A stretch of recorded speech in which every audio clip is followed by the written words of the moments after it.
Hey guys, wanna create and share guides using Apple Maps on your mobile device? Let me show you how easy it is.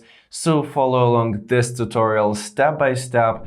Now let's begin. So first off, start by opening the Apple Maps app on your iPhone device and then swipe up from this tab right there at the bottom. Here click on the Place, Guides and Routes, and afterwards click on the Guides. Again, now click on the Favorites and then tap on the Add a Place option in the middle.